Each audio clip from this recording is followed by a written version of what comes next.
Grayson Lowell was already sweating before he stepped into the tiny Italian restaurant. But it wasn't because of the heat. It was because his 7-year-old son had just thrown up on his only clean shirt. And now he was wearing a wrinkled button-up he dug out from the back of his closet. He adjusted his collar as he scanned the cozy dining room. The tables were close enough to bump elbows, the lights warm and low, and the scent of garlic and roasted tomatoes filled the air. He spotted her at a corner table, short black dress, sleek ponytail, legs crossed, scanning the menu like she owned the place. She looked expensive, way out of his league. "Grayson?" she asked, standing halfway to greet him. "Brielle," he replied, offering his hand as he approached. "Hi," she said, smiling. Her handshake was firm. Confident, he sat down, hoping the shirt didn't smell like Lysol and apple juice anymore. "Sorry I'm late. My sitter canceled last minute. I had to drop my son off at my buddy's place." "You have a kid?" she asked, surprised. "Yes, Simon. He's 7. Wild imagination, hates broccoli, and thinks Batman is overrated." Brielle laughed. "That's adorable." Grayson relaxed a little. She didn't flinch. Most women didn't bother with second dates the second they heard single dad. But Brielle didn't blink. She just smiled at him like he hadn't just admitted to having a whole other human depending on him. As they talked, he found himself leaning in, forgetting about the disaster of his day. She was funny, smart, curious. She asked about Simon, not in a polite way, but with real interest. She didn't brag or name drop. She didn't even check her phone once. "So what do you do?" he asked. "I'm in tech," she said casually, sipping her wine. "Like coding," she paused. "More on the business side," he nodded, not pushing. She didn't ask what he did, but he told her anyway. "I used to be in marketing. Got laid off last year. Now I do freelance gigs when I can. It's been tight." She didn't look uncomfortable, no pity in her eyes, just quiet understanding. The waiter came with the check and Grayson reached for his wallet, only it wasn't there. His stomach dropped. He patted his pockets, checked the inside of his jacket. No wallet. "Oh my God," he muttered. No, this can't be happening." Brielle tilted her head. "Everything okay?" He looked up, mortified. "I'm so sorry. I think I left my wallet in the car or at my friend's place." "I swear I was going to pay. I would never." "Hey," she said gently, reaching into her clutch. "It's really okay. I've got it." "No, please, I can get it. Just give me a second." "Grayson," she interrupted, her voice calm but firm. "It's dinner, not a wedding ring. Relax." His ears burned. "Still. This wasn't. I didn't ask you out so you could pay." She smiled, handing her black card to the waiter. "Consider it my investment in a good evening." Grayson couldn't believe this was happening. He'd finally met a woman he actually liked, and he'd just pulled the most humiliating move possible. After they left the restaurant, he walked her to her car, an unassuming black SUV, parked right under the streetlight. "I'm sorry again," he said, rubbing the back of his neck. "I swear I'm not that guy." "You don't owe me anything," she said. "You were charming, honest, and real." "That's worth more than a dinner bill," he blinked. "You are something else," she smiled. "So are you, Grayson, and your son sounds amazing." He stepped closer, unsure if he should kiss her or just thank her again and run away. But before he could decide, she leaned in and pressed a soft kiss to his cheek. "Call me," she whispered. "Next time I'll let you pay." He watched her drive away, heart pounding. Back at his place, he found his wallet sitting on the kitchen counter, right next to Simon's superhero lunchbox. Of course, he dropped into the couch, staring at the ceiling. What just happened?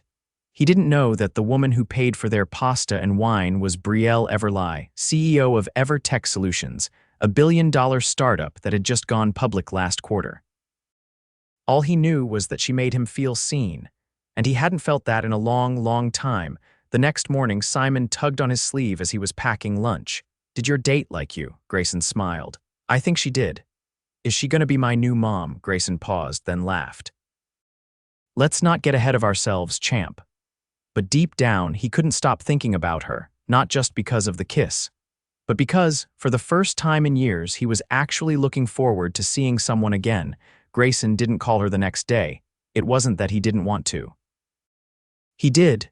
He just didn't know how to call someone like Brielle without sounding like a man who'd forgotten his wallet and let her pick up the tab.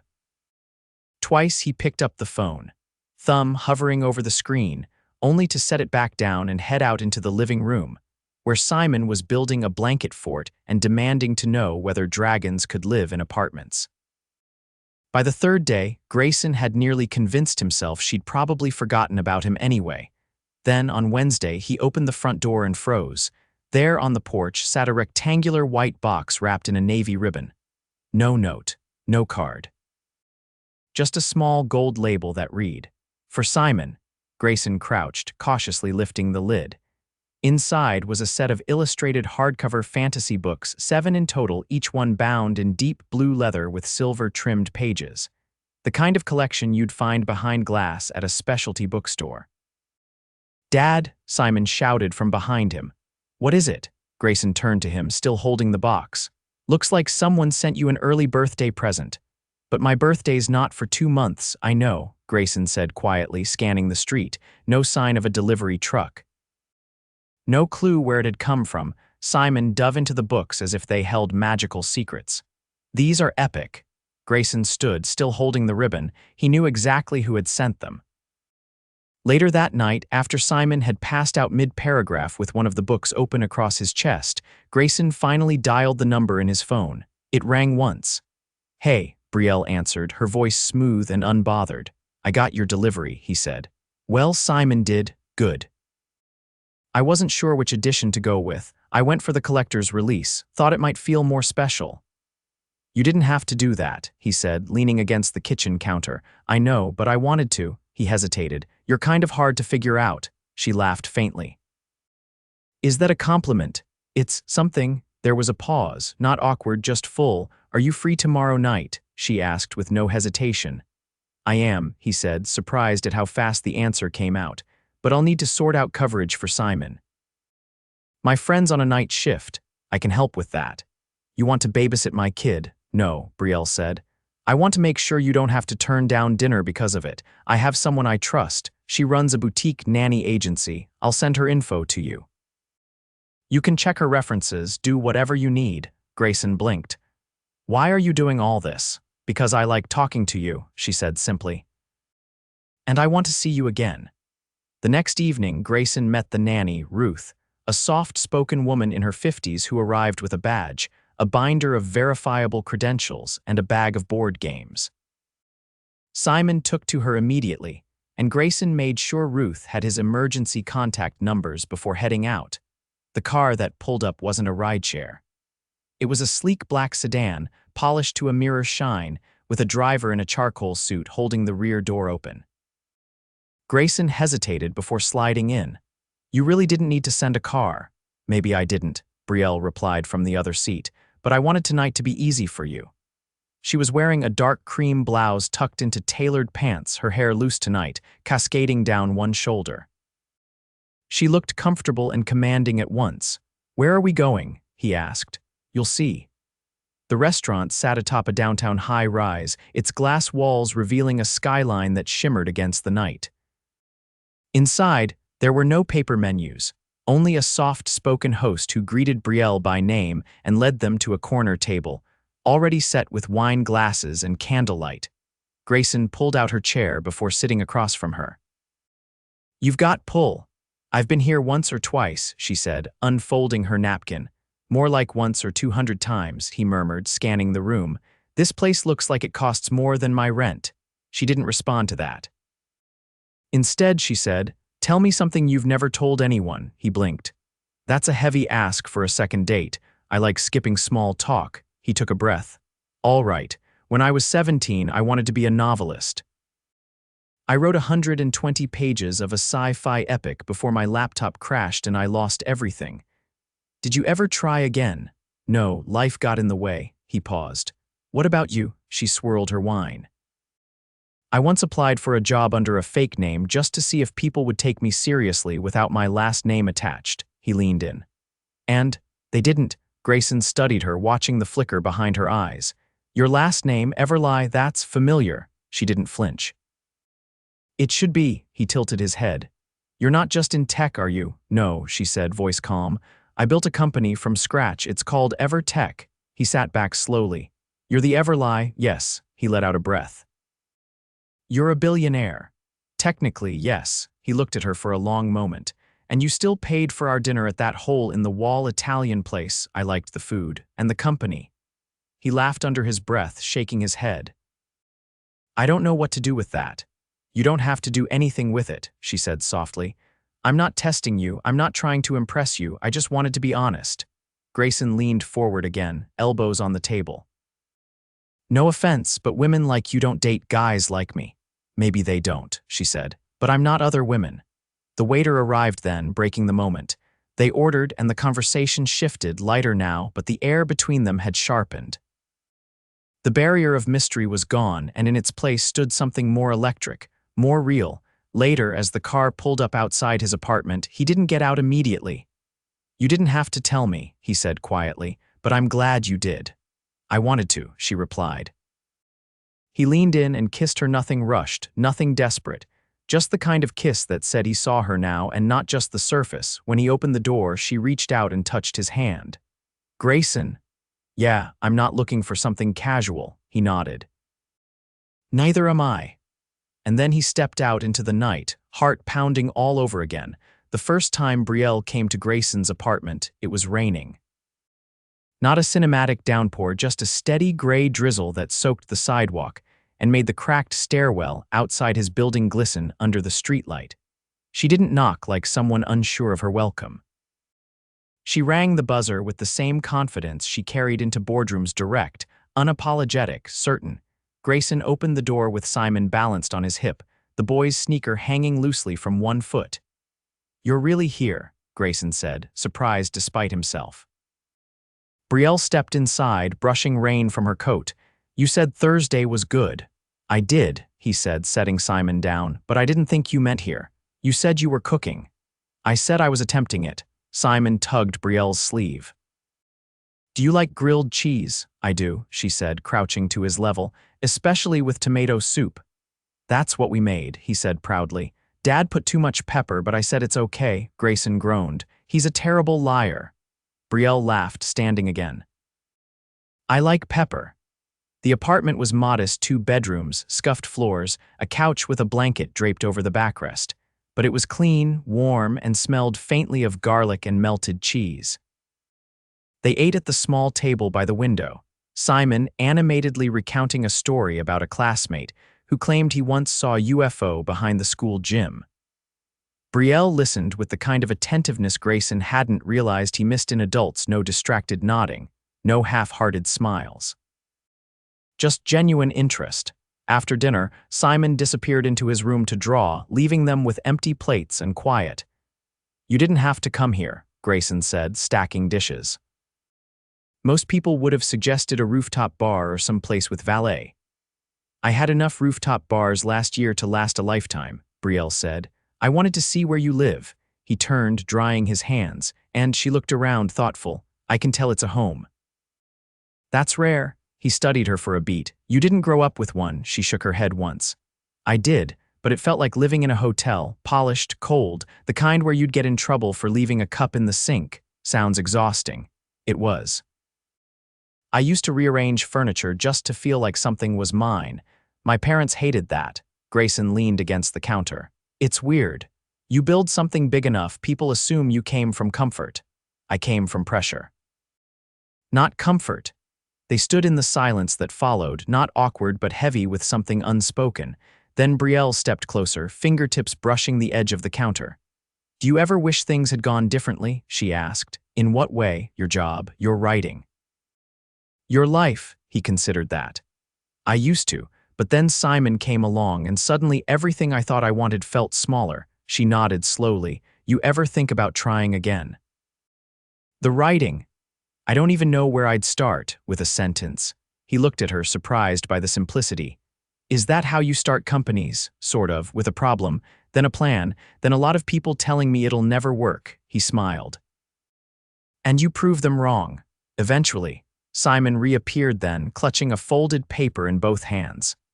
"I made you something," he said, holding it out to Brielle. She unfolded it carefully. It was a drawing of 3 stick figures standing in front of what was clearly their apartment building, one tall, one medium, and one small, all holding hands. Above them, in shaky block letters, he'd written, "Me and Dad and Brielle." Grayson's breath caught. Brielle crouched again, eye level with Simon.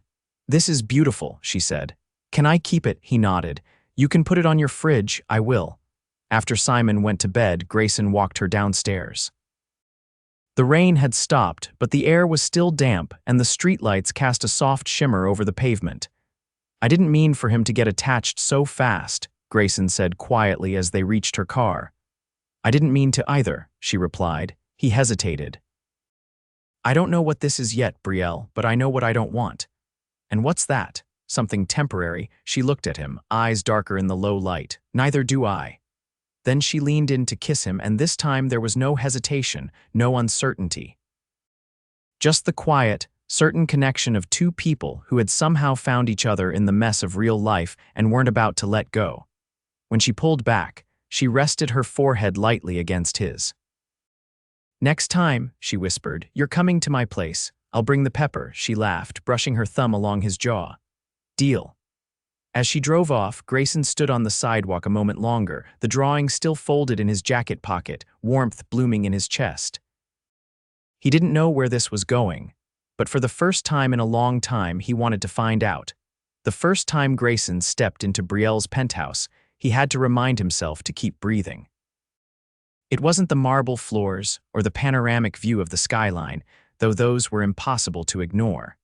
It was the way everything felt designed intentional, curated yet lived in. A cello leaned against the far wall near glass doors that opened to a rooftop garden. A stack of worn books sat on the coffee table beside a ceramic bowl filled with smooth, sea glass-colored stones. The air smelled faintly of sandalwood and something citrusy, like she'd just peeled an orange in another room. He turned as she closed the door behind them. "You live here alone." "I do," she said, setting down her keys. "But it doesn't always feel like it." He stepped out of his shoes. "This place should feel like everything." Brielle walked past him, tugging her hair into a loose bun. "I thought it would. When I bought it, it was a reward. A milestone. But then I realized milestones don't mean much if you're always chasing the next one." Grayson followed her into the kitchen, where recessed lighting cast a soft glow over the counters. "So why invite me here?" She opened the fridge, pulling out a bottle of wine. "Because I want to start choosing things that feel good now, not just things that look good later." They ate on the terrace, wrapped in blankets, the city stretching out below them like a lit-up map. She poured 2 glasses of wine, then picked up a file folder and slid it across to him. He hesitated. "What's this?" "A writing grant," she said. "I created it this morning." He stared at her. "You made a grant." "I built a small foundation last year. It's modest, but I can fund 5 projects at a time. I want you to apply." Grayson didn't touch the folder. "Is this charity?" "No," she said. "It's belief. You said you didn't know where to start. This is where," he exhaled, fingers grazing the folder's edge. "I don't know what to say." "Don't say anything. Just write." He looked at her, searching for some sign that this was too good to be real. But she just sipped her wine, eyes steady. Later that night, he stood by the floor-to-ceiling windows while Brielle changed into a soft gray sweater and leggings. Her bare feet padded quietly across the polished floor as she joined him. "I told Simon you were coming here," he said. She raised an eyebrow. "How did he take it?" He asked if I was going to bring you home so you could help him build a robot. "And are you?" "I told him we'd need to ask you first." She leaned against the window. "I'm excellent with robot schematics." He turned to face her. "You're serious about this?" She met his gaze without blinking. "I don't have time to play games, Grayson, and I've never let anyone into this apartment before, not even the people I've dated." He stepped closer. "Why me?" "Because you're not trying to be anything but yourself. And because you see me not the company, not the money, not even the mistakes I haven't confessed yet." He frowned. "What mistakes?" She looked down. "I kept you at a distance at first because I was afraid. I thought if I told you who I was too soon, you'd disappear. And I've had enough of people disappearing when things get real." He touched her hand. "You didn't scare me away. You pulled me in." When she looked up, her eyes were glassy but clear.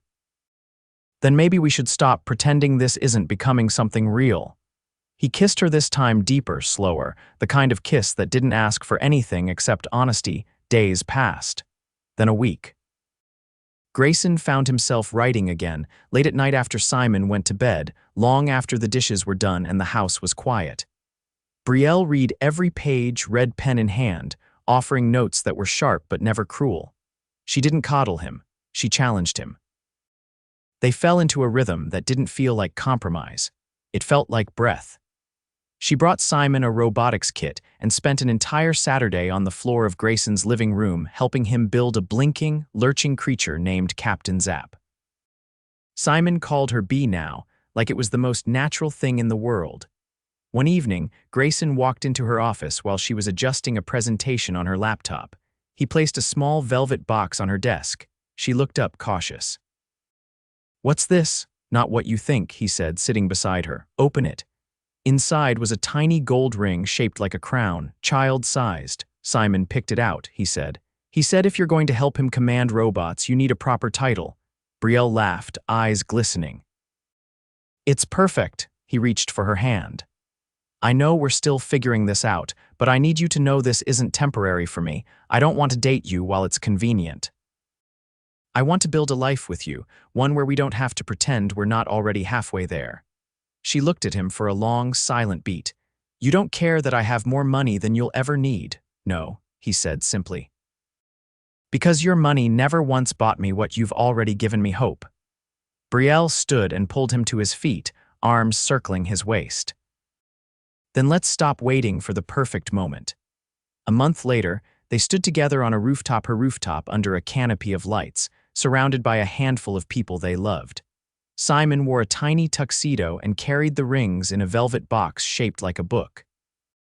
Ruth, now a permanent fixture in their lives, wiped a tear as she adjusted his collar. The vows were simple. Honest. Grayson promised to never stop choosing her, to keep writing, to keep dreaming. Brielle promised to never run from what scared her, and to always make space for the life they were building together. They kissed beneath the stars as the city blinked below. And when they danced later, arms wrapped around each other, Simon fast asleep on a lounge chair nearby, Brielle whispered in his ear, "You forgot your wallet that night." He laughed into her hair. "Best mistake I ever made." She pulled back just enough to meet his eyes. "Mine was thinking I had everything until I met you."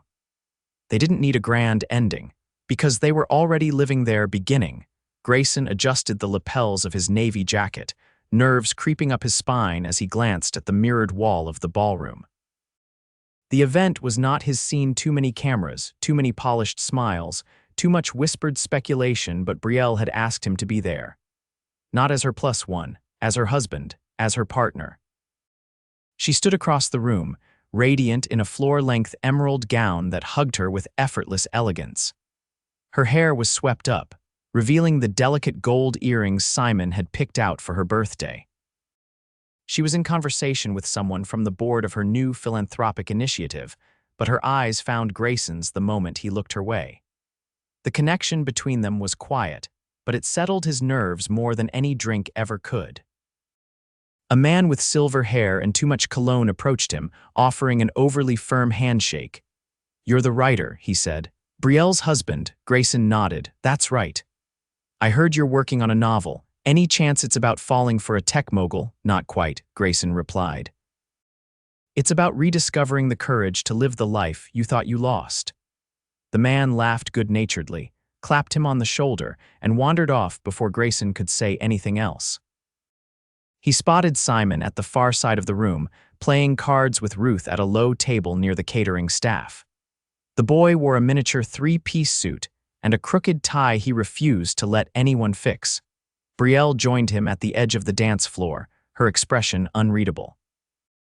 "He asked if I was going to run for office next," she muttered. Grayson raised an eyebrow. "Are you?" "Absolutely not." "Good, I like you unelected."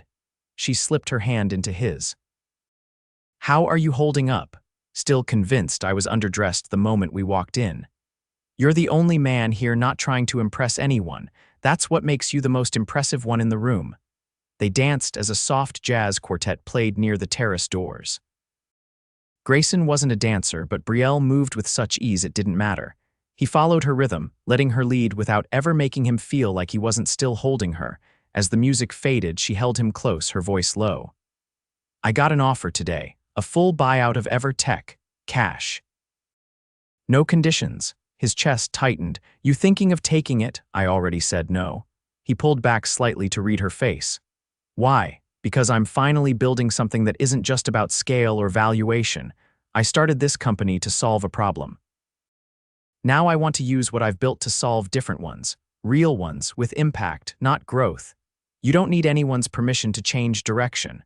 Her fingers tightened around his. "I've never had anyone tell me that before." He leaned in, brushing his lips just above her cheek. "Well, get used to it."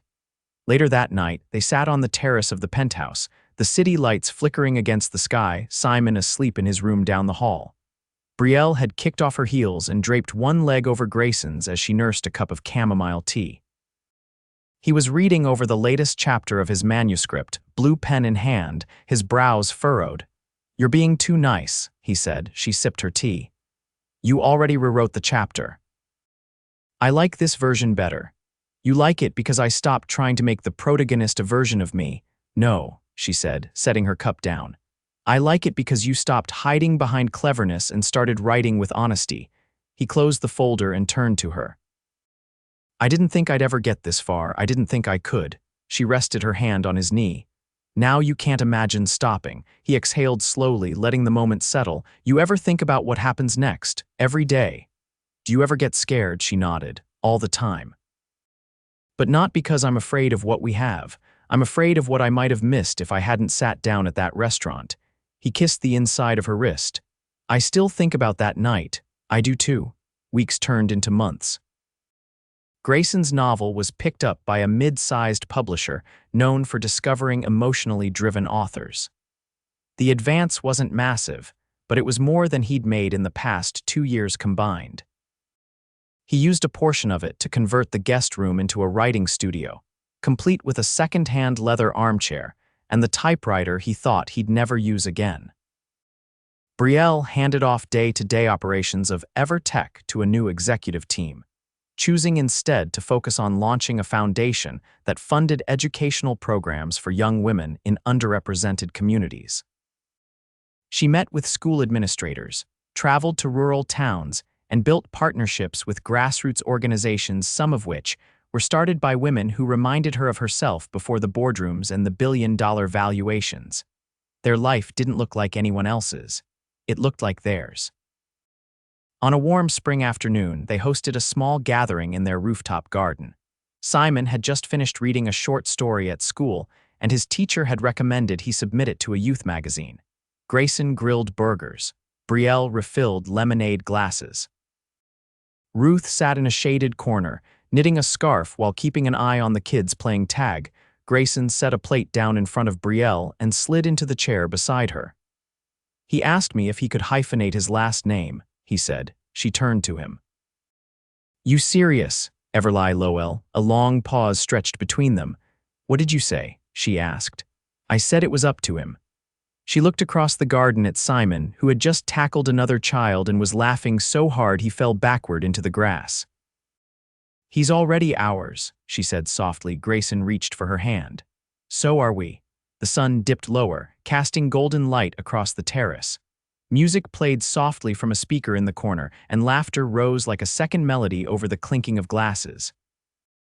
And as they sat surrounded by the life they never expected but had somehow built anyway, Brielle leaned in and whispered, "This is the only empire I ever wanted." Grayson kissed her forehead, the curve of her smile warming something deep and unshakable inside him. And for the first time in either of their lives, they weren't reaching for more. They were exactly where they wanted to be, forever.